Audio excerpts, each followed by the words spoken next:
स्वागत है आप लोगों का एमसीक्यू स्क्वायर चैनल पे। ये आयोग सीरीज का हमारा दूसरा लेक्चर है। पहले लेक्चर में हम लोगों ने निर्वाचन आयोग लिया था। इस लेक्चर में हम लोग संघ लोक सेवा आयोग और राज्य लोक सेवा आयोग को समझेंगे। ठीक है, तो चलते हैं हमारे क्वेश्चंस पे। देखिए, ये 2020 में क्वेश्चन आया था। 2020 में थोड़े से कथन कारण वाला कथन टाइप के क्वेश्चन पूछने लग गया यूपीएस एमपीपीएससी। तो हम देखते हैं पहला क्वेश्चन क्या था। दो या अधिक राज्यों के लिए एक संयुक्त राज्य लोक सेवा आयोग की स्थापना की जा सकती है। इसमें पहला कथन है यदि संबंधित राज्य इस संबंध में करार करते हैं। दूसरा कथन है संसद विधि द्वारा संयुक्त राज्य लोक सेवा आयोग नियुक्त करता है। इन दोनों कथनों में से हमें पहचानना है कौन सा कथन सही है और अगर है तो क्या कारण है उसके पीछे। देखिए, अनुच्छेद 315 दो 315 में संयुक्त लोक सेवा आयोग का प्रावधान किया गया है। ठीक है, संयुक्त लोक सेवा आयोग के प्रावधान में स्पेशली कहा गया है कि दो या अधिक राज्य इस संबंध में अगर करार करते हैं और अपनी अपनी विधानमंडलों में इस बाबत एक संकल्प पारित कर देते हैं तो संसद विधि बनाकर उनके लिए एक संयुक्त राज्य लोक सेवा आयोग की नियुक्ति कर सकेगी। ठीक है, तो इस हिसाब से हमारे दोनों कथन पूरी तरह से सही है। इसका जिक्र किया गया है अनुच्छेद 315(2) में। ठीक है, तो हमारा ऑप्शन सी सही है। ठीक है, ए तथा बी दोनों। चलते हैं अगले क्वेश्चन की तरफ। देखिए, अगला क्वेश्चन है किस प्रावधान के अंतर्गत मध्य प्रदेश लोक सेवा आयोग का गठन किया गया। ठीक है, तो ये इसका आंसर मैं आपको बताता हूँ। इसका आंसर है बी। ये कहाँ से पूछा है। देखिए, अगर आप एमपीपीएससी की ऑफिशियल वेबसाइट पे जाएंगे तो ऑफिशियल वेबसाइट पे आप देखेंगे इतिहास, एमपीपीएससी का इतिहास। ठीक है, तो एमपीपीएससी के इतिहास में आप यहाँ पे देखिए ये वाली जगह पे। ठीक है, यहाँ पे लिखा है राज्य पुनर्गठन अधिनियम 1956 की धारा 118(2) है ना। 118(2) के तहत जो पहले मध्य प्रदेश और मध्य भारत के लिए जो लोक सेवा आयोग पहले से थे अस्तित्व में वो नहीं है। ठीक है, तो 118(3) के तहत अधिसूचना संख्या 59 इसके माध्यम से सरकार ने एक अधिसूचना के माध्यम से लोक सेवा आयोग, मध्य प्रदेश लोक सेवा आयोग का गठन किया। इस हिसाब से हमारा ऑप्शन बी सही है। ठीक है, कौन सी धारा 118(3). तो हमारे लिए बस इतना ही इंपॉर्टेंट है। ठीक है, इस अधिनियम के अंतर्गत। चलते हैं अगले क्वेश्चन की तरफ। राज्य लोक सेवा आयोग के अध्यक्ष एवं सदस्यों की नियुक्ति की जाती है। ठीक है, राज्य लोक सेवा आयोग के अध्यक्ष एवं सदस्यों की नियुक्ति। देखिए, अनुच्छेद 316 जब आप पढ़ेंगे, अनुच्छेद 316 में स्पष्ट रूप से लिखा हुआ है कि संघ लोक सेवा आयोग की स्थिति में राष्ट्रपति के द्वारा और राज्य लोक सेवा आयोग की स्थिति में राज्यपाल के द्वारा सदस्यों और अध्यक्षों की नियुक्ति की जाती है। इस हिसाब से हमें क्वेश्चन पूछा गया राज्य लोक सेवा आयोग, तो हमारा आंसर होगा राज्यपाल के द्वारा। ठीक है, चलते अगले क्वेश्चन में। ये देखिए, ये 2021 का क्वेश्चन था। इसके पहले वाला हमारा ये 2020 का क्वेश्चन था। ठीक है, 2021 में इनने दो क्वेश्चन पूछे। ये देखिए, मध्य प्रदेश लोक सेवा आयोग के अधिकतम सदस्य पूछा है। ठीक है, अधिकतम सदस्य, तो इसका आंसर था 5। ठीक है, मैं आपको आगे बताता हूँ। देखिए, 2021 का क्वेश्चन था। अगली स्लाइड में देखिए, ये देखिए इसका स्ट्रक्चर। जब आप इसकी साइट पे जाएंगे, ऑफिशियल वेबसाइट पे एमपीपीएससी की, तो एमपीपीएससी की वेबसाइट पे आप जाएंगे, वहां पे आप देखिएगा ऑर्गेनाइजेशन ऑफ कमीशन एक ये दिया हुआ है वहां पे, है ना। तो वहां पे आप ये चेक करेंगे, ये वहीं से डायरेक्ट उठाया है। तो उसमें एक चेयरमैन है और मेंबर है 1, 2, 3 और 4। तो 4 मेंबर, तो 1+4। ठीक है, टोटल हो गए 5 मेंबर। इस हिसाब से हमारा आंसर 5 सही है, 5 सदस्य। ठीक है, तो ये ऑफिशियल वेबसाइट से आप चेक कर सकते हैं, क्रॉस चेक कर सकते हैं। अगर उसमें कुछ चेंजेस आते हैं अपने एग्जाम तक, अगर कोई सरकार कुछ इस तरह के अधिसूचना जारी कर देती है तो फिर आप देखते रहिएगा, अपडेट हो सकते हैं उसमें। ठीक है, पर ऐसे संभावना कम है। देखिए, इसके बाद ये 4 सदस्यों के बाद नीचे आ जाते हैं सेक्रेटरी एक होते हैं, सचिव मतलब मध्य प्रदेश लोक सेवा आयोग के सचिव। ठीक है, ये एक ही होते हैं।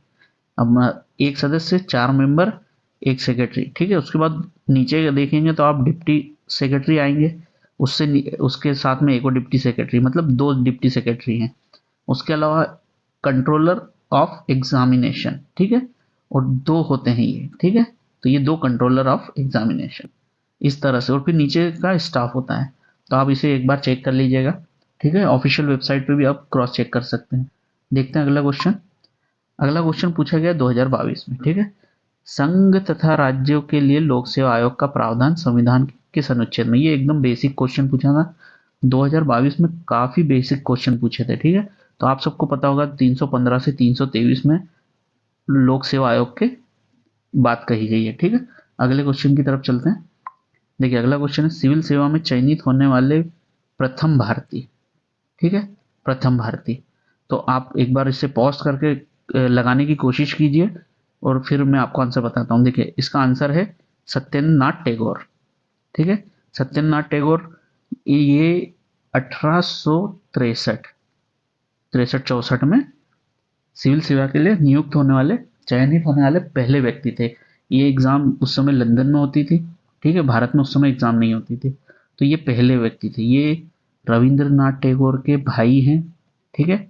और इनकी एक बेटी थी देवी चौधरानी, नाम सुना होगा आप लोगों ने, ये साहित्यकार है और एक उपन्यास बना हुआ है देवी चौधरानी के नाम से, ठीक है।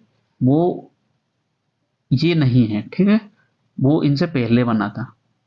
तो एक उपन्यास भी होता है देवी चौधरानी, और इनकी पुत्री का नाम, सत्येंद्रनाथ टैगोर की पुत्री का नाम भी देवी चौधरानी था, ठीक है। और ये रविन्द्रनाथ टैगोर के साथ में इन लोगों ने साहित्य के क्षेत्र में काफी काम किया है, देवी चौधरानी ने, ठीक है। और ये बेटी थी सत्येंद्रनाथ टैगोर की, रविन्द्रनाथ टैगोर की ये भतीजी थी, ठीक है।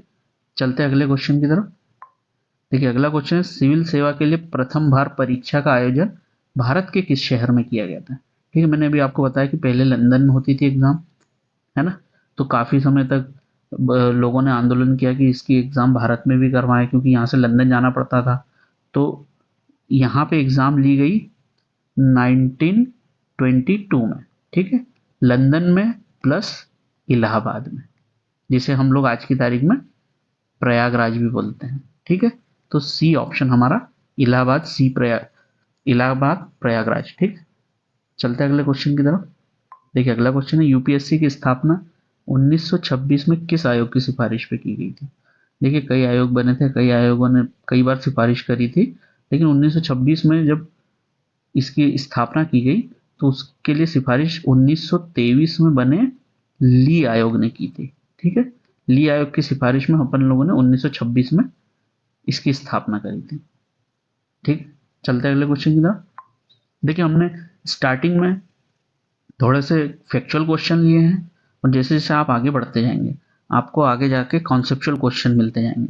तो स्टार्टिंग में हम लोगों ने बिल्कुल सिंपल से फैक्चुअल क्वेश्चन लिए हैं ताकि आप लोगों का रिवीजन हो जाए, और आगे जाके हमने कॉन्सेप्चुअल क्वेश्चन लिए ताकि आप लोगों के कॉन्सेप्ट रिवाइज हो जाएं, और अगर आपको कॉन्सेप्ट में कहीं कमी रह गई हो तो वो पूरी हो जाए, ठीक है। देखते हैं अगला क्वेश्चन, क्योंकि आजकल कॉन्सेप्चुअल क्वेश्चन पूछने लग गया है पीएससी, ठीक है। ये क्वेश्चन है, यूपीएससी के प्रथम अध्यक्ष कौन थे? ठीक है, तो आप सबको पता होगा सर रोजबारकर यूपीएससी के प्रथम अध्यक्ष थे, ठीक है। इनकी नियुक्ति हुई थी 1926 में और इनका कार्यकाल 1932 तक रहा है, ठीक है। अगला क्वेश्चन देखते हैं, फैक्चुअल क्वेश्चन ये, यूपीएससी के वर्तमान अध्यक्ष कौन है? वर्तमान अध्यक्ष आपको पता होगा, ये देखिए गुरुश चंद्र मुर्मू तो हमारे सीएजी है वर्तमान में, प्रदीप कुमार जोशी हमारे पुराने हैं, ठीक है। बीपीसी ये इनका निर्वाचन आयोग से संबंध है, और मनोज सोनी जो है ये वर्तमान के अध्यक्ष हैं, ठीक है। तो ये देख लीजिए आगे, मनोज सोनी जी, इनका कार्यकाल 16/5/2023 से स्टार्ट हुआ है, और ये मैंने आपसे कहा था कार्यकाल, तो कार्यकाल में ये 15/5/2029 तक 6 वर्ष और 65 वर्ष की आयु, ठीक है। तो 6 वर्ष 65 वर्ष की आयु, तो ये 65 वर्ष के नहीं होंगे, ये अपना कार्यकाल पूरे 6 वर्ष तक पूर्ण करेंगे, ठीक है। चलते अगले क्वेश्चन पे। अगला क्वेश्चन है, संघ लोक सेवा आयोग की प्रथम महिला अध्यक्ष कौन है? ठीक है, ये फैक्चुअल क्वेश्चन है, आपको याद होने चाहिए, आपको रटे होना चाहिए। अगर आप भारत में प्रथम महिलाएं पढ़ेंगे तो उसमें आपको मिल जाएगा कि रोज मिलियन बेथ्यू जो है ये पहली अध्यक्ष थी, ठीक है, महिला अध्यक्ष, है ना। इनका कार्यकाल आप देखेंगे तो 1992 से 1996 तक रहा है, ठीक है। आपको याद रखना है, रोज मिलियन बेथ्यू, ठीक है। चलते अगले क्वेश्चन पे, संघ लोक सेवा आयोग के प्रथम मुस्लिम अध्यक्ष, ठीक है। तो एम हिदायतुल्लाह को आप जानते हैं, एम हिदायतुल्लाह अपने प्रथम मुस्लिम न्यायाधीश रहे हैं। ठीक है, न्यायाधीश। और हमारे जो जाकिर हुसैन है, ये थर्ड, जाकिर हुसैन हमारे थर्ड राष्ट्रपति रहे हैं। जाकिर हुसैन खान थर्ड राष्ट्रपति रहे हैं। ठीक है, ये है JM कुरैशी, ये हमारा ऑप्शन सही है। ठीक है, ये प्रथम मुस्लिम अध्यक्ष रहे हैं UPSC के। ठीक है, चलते हैं अगले क्वेश्चन की तरफ। देखिए अगला क्वेश्चन, संघ लोक सेवा आयोग के सदस्यों का कार्यकाल होता है। मैंने अभी आपको बताया था कब, जब मनोज सोनी जी के बारे में बता रहा था कि 6 वर्ष और 65 वर्ष। ठीक है, तो देखिए अनुच्छेद 316(2) में स्पष्ट रूप से लिखा हुआ है कि संघ की स्थिति में सदस्यों और अध्यक्ष का कार्यकाल 6 वर्ष होगा। संघ और राज्य दोनों की स्थिति में कार्यकाल 6 वर्ष ही होगा। ठीक है, लेकिन संघ की स्थिति में आयु होगी 65 वर्ष की और राज्य की स्थिति में आयु होगी 62 वर्ष की। तो आपको इस बात का ध्यान रखना होगा कि मध्य प्रदेश में जो हम लोगों ने एक तरह से ये समझ लिए सेवानिवृत्ति की आयु 62 वर्ष कर रखी। ठीक है, और संघ में 6 वर्ष और 65 वर्ष, तो 65 वर्ष की आयु, इसका ध्यान रखिएगा, है ना। यहाँ कंफ्यूजन होगा, 6 वर्ष तो कार्यकाल दोनों का रहेगा, आयु होगी 65 वर्ष की। ठीक है, तो हमारा ऑप्शन बी सही है। ठीक है, इसका जिक्र काय में है, अनुच्छेद 316(2).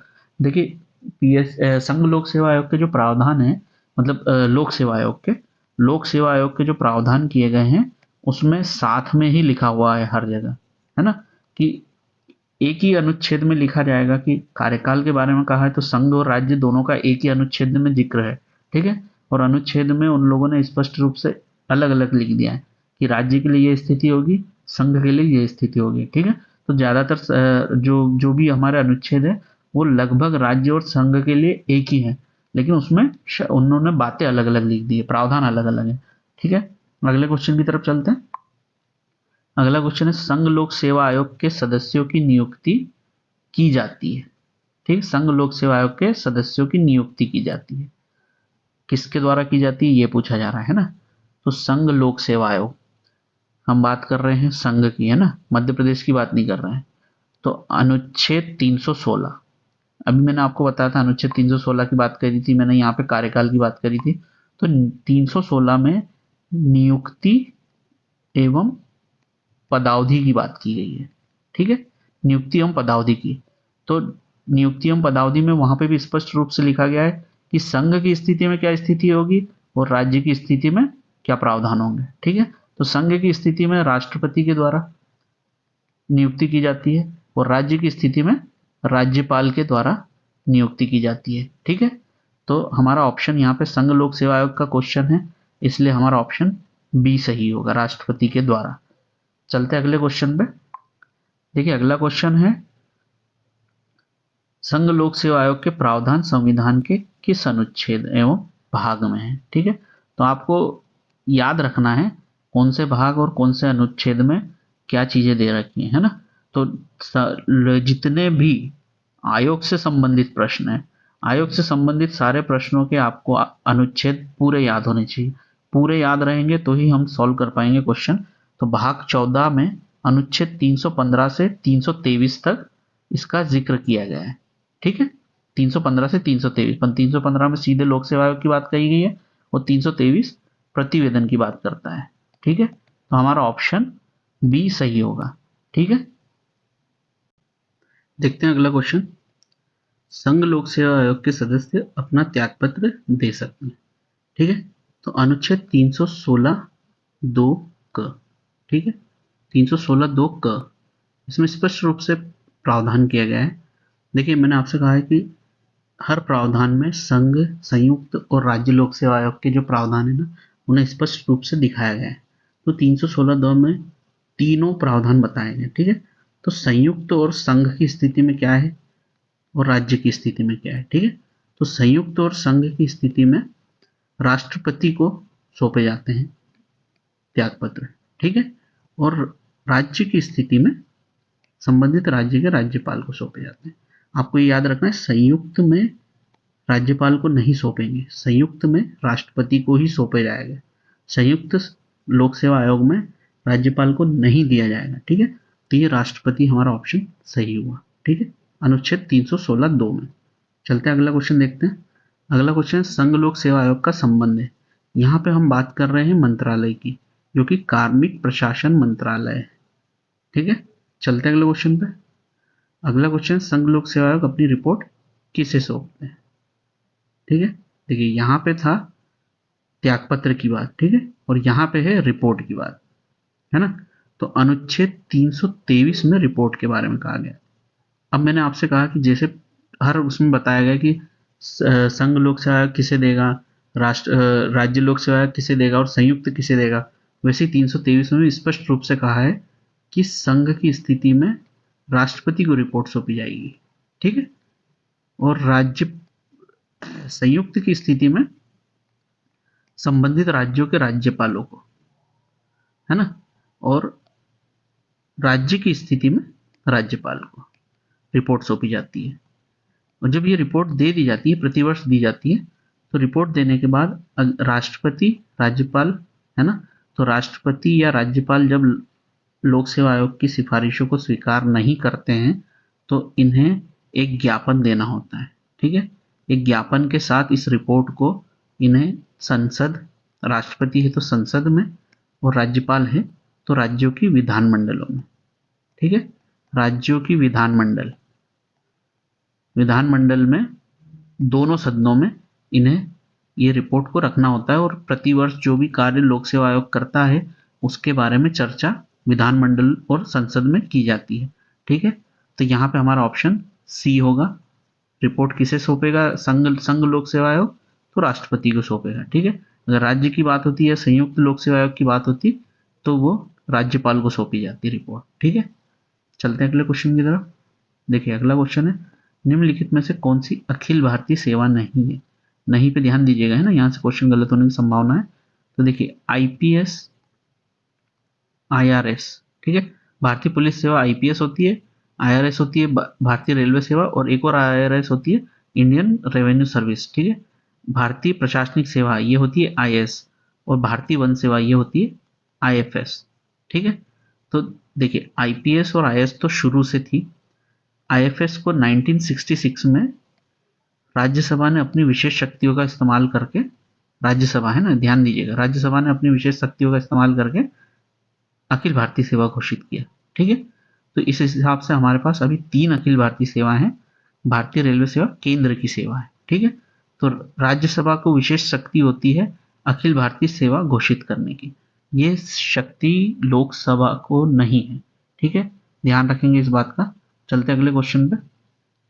अगला क्वेश्चन है, संघ लोक सेवा आयोग के सदस्य एवं कर्मचारियों की सेवा शर्तों का निर्धारण किया जाता है। ठीक है, किस प्रावधान के अनुच्छेद में किया जाता है ना, तो ये है अनुच्छेद 318। ठीक है, सेवा शर्तों का। चलते हैं अगले क्वेश्चन की तरफ। देखिए अगला क्वेश्चन है, निम्नलिखित कथनों में से असत्य को चुनिए। असत्य की बात हो रही है ना, सत्य असत्य, यहाँ से हम थोड़ा कंफ्यूजन वाले क्वेश्चन लेंगे, इसमें थोड़े स्टेटमेंट रहेंगे और आप कंफ्यूज हो भी सकते हैं, तो इसके लिए आपको कॉन्सेप्ट अच्छे क्लियर रखने होंगे। इस तरह के क्वेश्चन आजकल पीएससी पूछ रहा है, तो आपको तैयार रहना है। पहला स्टेटमेंट है, संघ लोक सेवा आयोग के सदस्य सेवानिवृत्ति के बाद पुनर्नियुक्ति के पात्र होते हैं।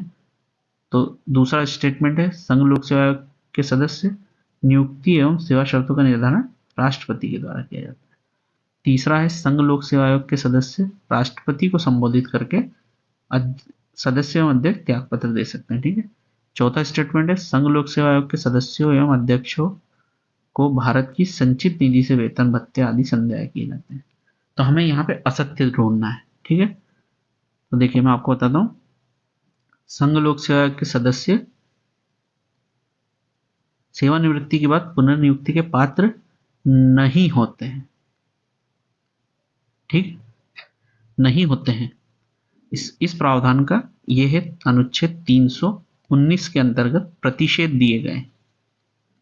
ठीक है, प्रतिषेध लगाए गए हैं संघ लोक सेवा आयोग के सदस्य और अध्यक्ष के ऊपर, संघ भी और लोक मतलब टोटल लोक सेवा आयोग के ऊपर, वो चाहे संघ के हो चाहे राज्य लोक सेवा आयोग के, उनकी पुनर्नियुक्ति को लेकर कुछ प्रतिषेध लगाए गए हैं। जैसे सेवानिवृत्ति के बाद संघ लोक सेवा आयोग का सदस्य सिर्फ अध्यक्ष बन सकता है, ठीक है, वो वापस सदस्य के लिए पात्र नहीं होगा, है ना।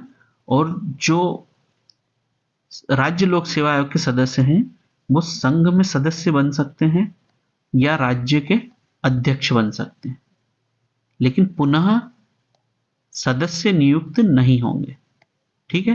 तो ये बात हम ध्यान रखेंगे। इस हिसाब से हमारा ऑप्शन बी सही है, ऑप्शन ए सही है, ठीक है। ऑप्शन बी को भी देख लेते हैं, हम थोड़ा डिटेल समझ लेते हैं, है ना। ऑप्शन बी में क्या दिया गया है, संघ लोक सेवा आयोग के सदस्यों की नियुक्ति एवं सेवा शर्तों का निर्धारण राष्ट्रपति के द्वारा किया जाता है। तो इसका प्रावधान किया गया है 318 में। वो 318 में स्पष्ट रूप से कहा है कि राज्यों के लिए राज्यपाल और संयुक्त के लिए राष्ट्रपति और संघ के लिए भी राष्ट्रपति ही सेवा शर्तों के निर्धारण करेंगे, ठीक है। तो ये हमारा ऑप्शन बी जो है ये सत्य है। असत्य हमने ढूंढ लिया है, अभी हम अगले ऑप्शन देख लेते हैं ऑप्शन में क्या दिया है, तो इनको थोड़ा समझ लेते हैं कॉन्सेप्ट। ये तीनों सही हैं, बी सी डी ये तीनों सत्य कथन हैं। असत्य हम ढूंढ चुके हैं, तो हम सत्य कथन को एक बार देख लेते हैं।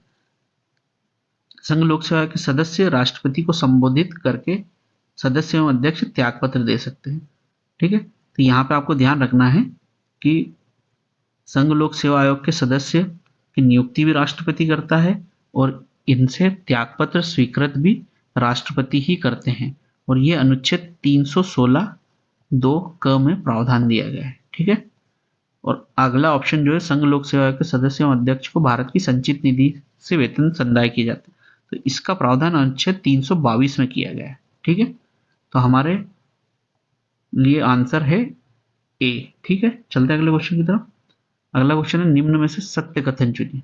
सत्य की बात हो रही है ना, पिछले क्वेश्चन में हमने देखा था असत्य कथन, ठीक है। अब हमें सत्य कथन चुनना है, ठीक है।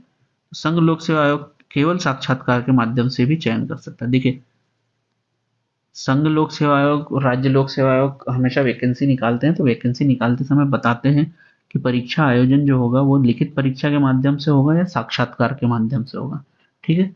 तो ये ऑप्शन हमारा बिल्कुल सही है। दूसरा, संघ लोक सेवा आयोग केंद्र शासित राज्यों के लिए भी भर्ती परीक्षाओं का आयोजन करते हैं। जब आप यूपीएससी की कभी वैकेंसी आए तो उसे ठीक से देखिएगा, उसमें यूटीज की भी सर्विस दी जाती है, ठीक है। यूटीज की सर्विस दी जाती है, यूनियन टेरिटरीज की, ठीक है। तो उसमें वैकेंसी निकलती है, उस हिसाब से कि संघ लोक सेवा आयोग केंद्र शासित राज्यों के लिए भर्ती परीक्षाओं का आयोजन करता है, ठीक है।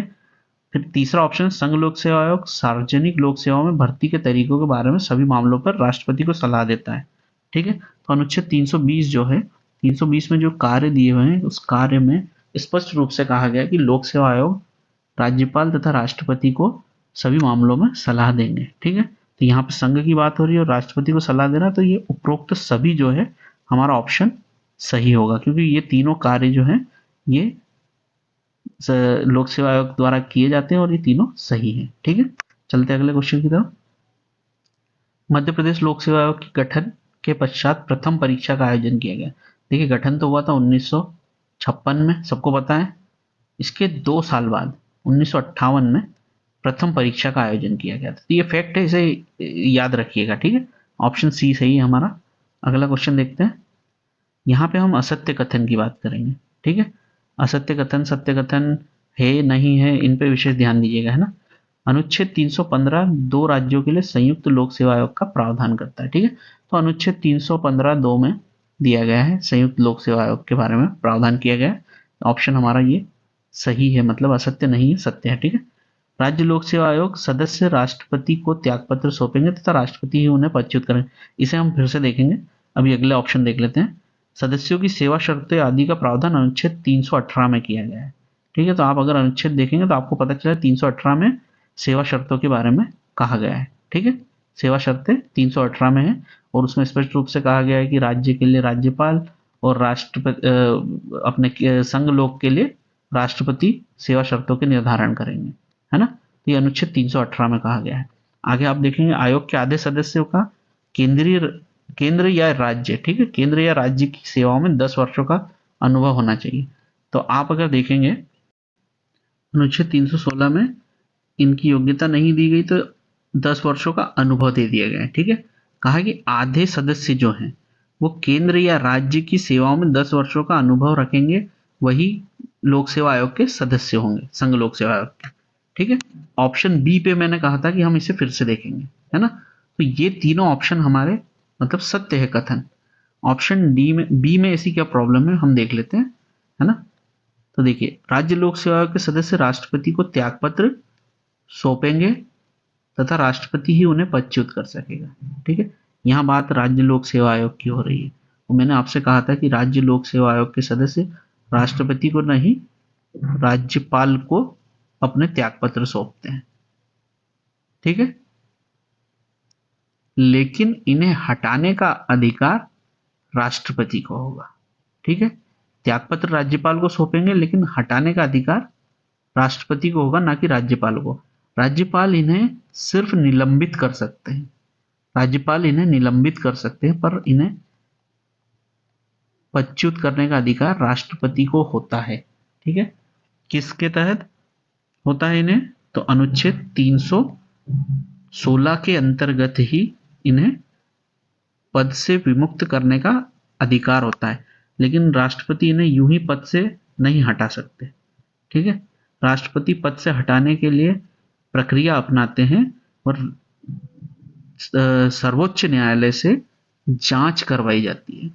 ठीक है, जांच करवाई जाती है और उस जांच के प्रतिवेदन के आधार पे इन्हें पदमुक्त करने का अधिकार राष्ट्रपति को होता है। ठीक है, तो हमारा ये आधा कथन सही है कि राष्ट्रपति ही उन्हें पदच्युत कर सकता है, लेकिन राष्ट्रपति को त्यागपत्र नहीं सौंपते, त्यागपत्र सौंपते हैं ये राज्यपाल को। इस हिसाब से ये कथन असत्य है, इसलिए हमारा आंसर बी होगा। ठीक है, आज समझ में। चलते हैं अगले क्वेश्चन की तरफ। राज्य लोक सेवा आयोग के सदस्यों की नियुक्ति की जाती है। ठीक है, कहाँ की बात हो रही है? राज्य लोक सेवा आयोग की। तो राज्य लोक सेवा आयोग की नियुक्ति मैंने आपसे कहा कि अनुच्छेद 316 के अंतर्गत, अनुच्छेद 316 के अंतर्गत राज्य के लिए राज्यपाल और संघ के लिए राष्ट्रपति के द्वारा होती है। ठीक है, तो हमारा ऑप्शन बी सही है ना। चलते अगले क्वेश्चन की तरफ। अगला क्वेश्चन है, मध्य प्रदेश राज्य लोक सेवा आयोग के सदस्य एवं अध्यक्ष का कार्यकाल होता है। ठीक है, सदस्य एवं अध्यक्ष का कार्यकाल होता है। तो अनुच्छेद 316 में ही नियुक्ति एवं पदावधि की बात की गई है। ठीक है, नियुक्ति एवं पदावधि। तो पदावधि में मैंने स्पष्ट रूप से कहा है कि संघ की स्थिति में 6 वर्ष और 65 वर्ष की आयु, और राज्य की स्थिति में 6 वर्ष एवं 62 वर्ष की आयु। ठीक है, हम यहाँ पे राज्य की बात कर रहे हैं, मध्य प्रदेश राज्य की, तो हमारा ऑप्शन डी सही होगा, 6 वर्ष और 62 वर्ष की आयु, है ना। चलते अगले क्वेश्चन की तरफ। अगला क्वेश्चन है, मध्य प्रदेश लोक सेवा आयोग के प्रथम अध्यक्ष का नाम था। प्रथम अध्यक्ष की बात है, ये फैक्ट पूछ लिया है थोड़ा। तो प्रथम अध्यक्ष, आपको लिस्ट अगर आपने देखी होगी तो आपको पता होगा कि डीवी रेगे जो हैं ये हमारे प्रथम अध्यक्ष थे। ठीक है, मध्य प्रदेश लोक सेवा आयोग के। प्रदीप कुमार जोशी, एसपी मुश्रान, एचसी सेठ, है ना, ये चारों हैं हमारे अध्यक्ष रह चुके हैं। तो आपको इनकी लिस्ट याद होनी चाहिए, पीएससी पूछ सकता है कभी भी इनमें से कौन अध्यक्ष था कौन नहीं था, तो आपको इस बात का ध्यान रखना है। इसलिए मैंने ऑप्शन में उनके नाम रखे ताकि आप रिवाइज कर पाए एक बार। तो आपको पूरी लिस्ट रिवाइज होनी चाहिए, याद करनी पड़ेगी, वो पूछ सकते हैं ना। चलेंगे अगले क्वेश्चन पे। अगला क्वेश्चन है, मध्य प्रदेश राज्य लोक सेवा आयोग के वर्तमान अध्यक्ष। ठीक है, वर्तमान अध्यक्ष की बात हो रही है ना। तो देखिए यहाँ पे भी जितने 4 नाम रखे हैं, चारों अध्यक्ष रह चुके हैं, और वर्तमान अध्यक्ष हमारे राजेश लाल मेहरा, है ना। तो हम लोगों ने टोटल 8 नाम तो आपको यहाँ पे दे दिए हैं, बाकी ये नाम आपको याद रखने हैं ना। चलते हैं अगले क्वेश्चन की तरफ। देखिए, राज्य लोक सेवा आयोग अपने प्रतिवेदन किसे सौंपते हैं? ठीक है, तो देखिए अनुच्छेद 323 के अंतर्गत प्रतिवेदन की बात कही गई है ना। तो प्रतिवेदन संघ की स्थिति में राष्ट्रपति को सौंपे जाएंगे तथा राज्यों की स्थिति में या संयुक्त राज्य लोक सेवा आयोग। ठीक है, संयुक्त राज्य लोक सेवा आयोग और राज्यों की स्थिति में संबंधित राज्यों के राज्यपालों को प्रतिवेदन सौंपे जाते हैं। ठीक है। उसके बाद क्या करते हैं ये लोग, उसके बाद ये लोग अपने अपने संघ की स्थिति में राष्ट्रपति संसद के दोनों सदनों में, और राज्यों और संयुक्त लोक सेवा आयोग की स्थिति में राज्य की विधानमंडलों, ठीक है, विधानमंडल में इसे प्रस्तुत किया जाता है। वो वार्षिक प्रतिवेदन होता है, इस पे चर्चा होती है संसद में और विधानमंडलों में, ठीक है। तो इस हिसाब से हमारा ऑप्शन होगा, क्योंकि राज्य लोक सेवा आयोग की बात कही गई है, तो यहाँ पे हमारा ऑप्शन होगा संबंधित राज्य के राज्यपाल को, ठीक है। चलते हैं अगले क्वेश्चन की तरफ। इनमें से कौन सा कार्य राज्य लोक सेवा आयोग का कार्य है की बात हो रही है ना। तो यहाँ पे हम देख लेते हैं राज्य सेवा, वन सेवा, इंजीनियरिंग सेवा। तो आपने हमेशा सुना होगा, आप लोग अगर एस्पिरेंट है, आप लोग तैयारी करते हैं, तो आपको पता होगा कि हम लोगों ने जो अभी फॉर्म भरा है, जो 17 दिसंबर को एग्जाम होगी आप लोगों की, उसमें राज्य सेवा और वन सेवा दोनों के ऑप्शन आपको दिए गए थे, ठीक है। और अभी इंजीनियरिंग सेवा के लेके एक एग्जाम हो रही है ना। तो इन तीनों सेवा के लिए परीक्षाओं का आयोजन कौन करवाता है? लोक सेवा आयोग, ठीक है। तो ये हमारा आंसर, मतलब हमारा जो ऑप्शन है ये सही है, ठीक है। ये वाला कार्य राज्य लोक सेवा आयोग का है। दूसरा ऑप्शन है हमारा प्रतिवर्ष किए कार्यों का प्रतिवेदन राज्यपाल को सौंपना। अभी हमने अनुच्छेद 323 में देखा कि ये प्रतिवर्ष राज्यपाल को अपना प्रतिवेदन सौंपते हैं, कौन? राज्य लोक सेवा आयोग, ठीक है। तो ये कथन भी हमारा सही है। तीसरा है नियुक्ति, पदोन्नति एवं स्थानांतरण में सरकार को सलाह देना। देखिए नियुक्ति के समय जब अभी आप लोगों को रिकमेंड करेंगे ना कि जब इंटरव्यू होते हैं, इंटरव्यू के बाद लोक सेवा आयोग रिकमेंड करता है कि हाँ इनकी नियुक्ति कर दी जाए, ठीक है। जब आपकी पदोन्नति होती है ना, तो पदोन्नति के समय सरकार सलाह लेती है लोक सेवा आयोग से। तो लोक सेवा आयोग पदोन्नति के संबंध में भी सलाह देते हैं, स्थानांतरण के संबंध में भी सरकार इससे सलाह लेती है। यहाँ तक कि सरकार इन्हें, अगर आपको किसी अनुशासनिक कार्रवाई के तहत हटाना भी होगा, यानी पद से मुक्त करना होगा, तो सरकार को पहले पीएससी से सलाह लेनी पड़ेगी, ठीक है।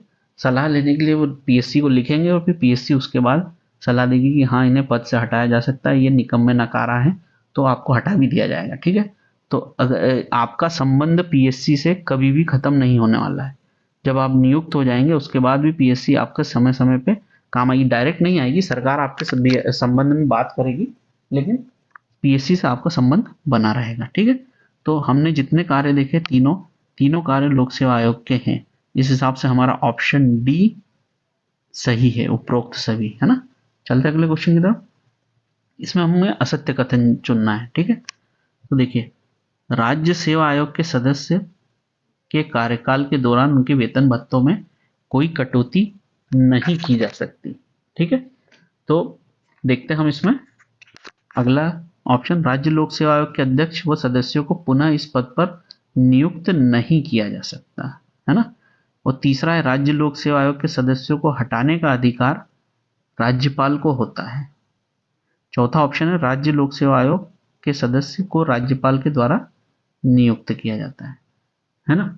तो हम देखिए पहला ऑप्शन जो है, पहले ऑप्शन में राज्य सेवा आयोग के सदस्य के कार्यकाल के दौरान वेतन भत्तों में कोई कटौती नहीं की जा सकती, ये अनुच्छेद 318 में स्पष्ट रूप से लिखा गया है, ठीक है। 318 में क्या है? सेवा शर्तें हैं। सेवा शर्तों में ये लिखा जाता है, सेवा शर्तों में आखिरी में लिखा गया है कि इनके वेतन भत्तों में किसी प्रकार की कटौती उनके कार्यकाल के दौरान नहीं की जाएगी, ठीक है। तो हमारा ये कथन सत्य है। अगला जो है राज्य लोक सेवा आयोग के अध्यक्ष और सदस्यों को पुनः इस पद पर नियुक्त नहीं किया जाता।